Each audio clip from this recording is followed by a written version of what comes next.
Hey hikers, Lee again with Trailside Fitness. So one of the other things that I do when I get to camp is I have a really specific routine that I like to go through, and it's just probably like when you come home from work, you have a routine when you get in the house. The same routine or something similar is what I would have when I'm hiking. Super simple, but really effective, and really does help your body just start to kick into that relaxation mode. You're off your feet, you're gonna give yourself some good nutrition with dinner, and you're gonna get some quality sleep. These simple self-care techniques can really help you feel better getting to sleep, and when you wake up in the morning, you're gonna feel a little bit more rejuvenated. So I'm gonna walk you through some things you can do. You can mix and match with whatever techniques or areas of your body that feel like they need to be worked the most. This just tended to be what worked best for me, and I thought I'd pass it on to you. Happy trails. First up, we have the toe animator. This one is super simple, doesn't require any equipment, just your hand. For this one, you're just gonna get nice and comfortable. You're gonna take your fingers and weave them in between your toes. And I know it may feel a little uncomfortable, but this one really does help, and it does get better with time. Once you get your fingers placed in between your toes, you can bend your toes up and then bring them back under, so you're kind of rocking them kind of up and down. You can also work them like right to left, doing some side to side, and also I'll be doing some circular motion, so clockwise and counterclockwise. And it may even feel good to just let your fingers rest in between your toes and really just spread those toe bones out. This is going to provide a little bit of benefit to the foot muscles themselves, since they're going to get a little bit of stretch here, and you're helping to kind of realign those bones a little bit. This is a perfect one to go to at the end of the day or during a lunch break. This particular technique uses just a couple of small rocks. I literally found these out near the driveway. One is smooth and one is rough. Really, either one works well. It really just comes out of comfort or availability. For this technique, you're just gonna use that rock as an instrument to work through the tissue on the bottom of the foot and act as kind of a massage tool. So for this one, I'm gonna work right up toward the base of the toes. I'm gonna place that rock there and then pull back toward my heel with that rock. This just always seems to feel really good, and whether it's that fat pad or the muscles that are down there, it's just a really relaxing type feeling. From here, you can work up toward the heel again. Doesn't really matter which way you go, if you go from heel to toes or toe to heel. That part's really irrelevant. Just working through that tissue is the key here. And then use all sides of that rock. So if there's a smooth edge or kind of the end of the rock where it's more pointed, all those different angles and edges are free to use. So just kind of sift in between the foot there, work the toes with this, work up around the heel. You're just spending a few minutes covering a lot of ground on the bottom of the foot and targeting those tissues that have been working so hard while you're putting in some miles. The ball makes a great option here too. Again, lightweight, easy to use, packs really well, and this is really useful for a ton of different things as a backpacker. So using this ball, you're gonna stick it again right in that little trough behind the shin bone. You can apply the correct amount of pressure with your hand as you move up and down along the length of that shin bone. Don't forget to point and move your foot up and down as you go. Again, just working to enhance this method a little bit. This one is super simple. Drop it in a couple times a day and your calves are really gonna thank you. One of the best ways to target this calf muscle is by using your trekking pole. So here I just assume kind of a half kneeling position. Stick that trekking pole just below my knee, and the target is going to be from that height there all the way down to maybe 6 inches above the ankle. So we're just kind of working the meat of on the back of the leg there. In this position, you want to lunge forward over your leg and then push your hips backward a little bit. So you're changing the angle of your shin bone to really get some different stretch in the muscle, and this is going to make this technique a little bit more effective. You also want to make sure you're working from the inside of the leg to the outside of the leg, so really working all that muscle on the back of the calf.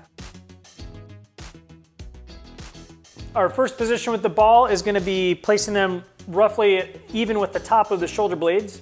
In this position here, we're going to have you do some huggers, so reach your arms across yourself and open up about 10 times here. Our next movement, we're going to reach our hands up overhead. So moving nice and smooth.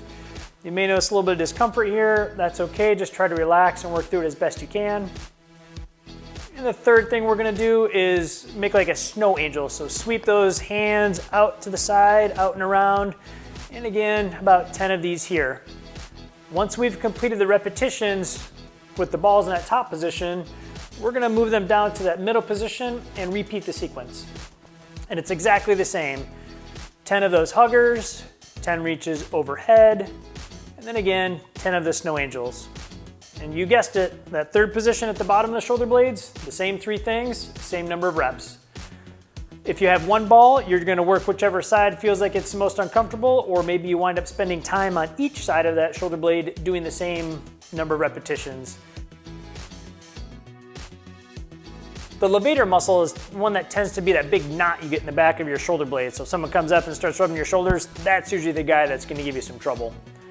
You're gonna place the ball right on top of that knot, and then we're just gonna do some arm motions. So you might go up overhead, you might sweep your arm out to the side a little bit, bring it across your body.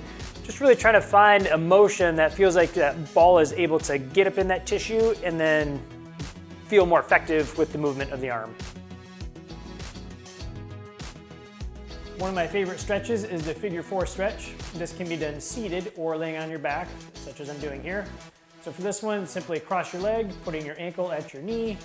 And here, you may feel a stretch already. You can also press your knee outward and you may feel a little more intensity in the stretch.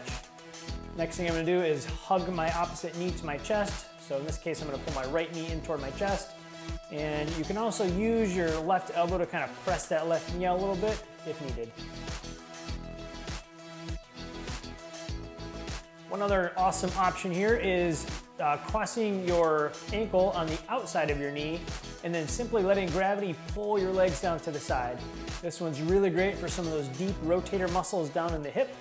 This one I would do both sides, and it just feels really good to just hang out in this position and breathe. Another simple and effective stretch is the knee hug. This one you can do a single or double leg. So with the single leg, you're just gonna pull that knee up towards your chest and give it a good hug. So here, the leg that's not being stretched, you can either keep bent.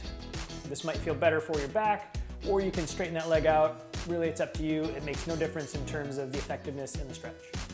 A simple variation here is hugging both knees to your chest. The knee sit is one of my favorites. It covers a lot of ground and it's super beneficial for hikers. So this one you're gonna feel on the bottom of your feet, and if your feet aren't very limber, they're probably gonna cramp up here. So be a little patient as you kind of ease into this stretch. You can always use a towel or a roll-up jacket or something between your butt and your heels to raise you up a little bit, and that might make it a little bit easier. But for this one, you're basically just gonna sit on your knees and then put your butt back to your heels and just hang out here and enjoy this stretch. This one is dynamite for the knees. You may get a little bit of a quad stretch if you lean your torso backward as well. And it's also great for the ankles and the bottom of the feet like I mentioned. So this one makes it into my top 2 stretches for hikers. I love this one. So after I would finish with my evening self-care routine, I would grab these compression sleeves and just pull them on and wear them while I slept. I wake up in the morning generally feeling a little bit more refreshed, and it just felt like it was a little extra piece I could do to make myself feel stronger and recovered before the next day of hiking. So definitely worth something to toss in your pack. They're only a couple of ounces, if that, and worth every penny, I think, and worth every ounce if you're counting that. So definitely check these out.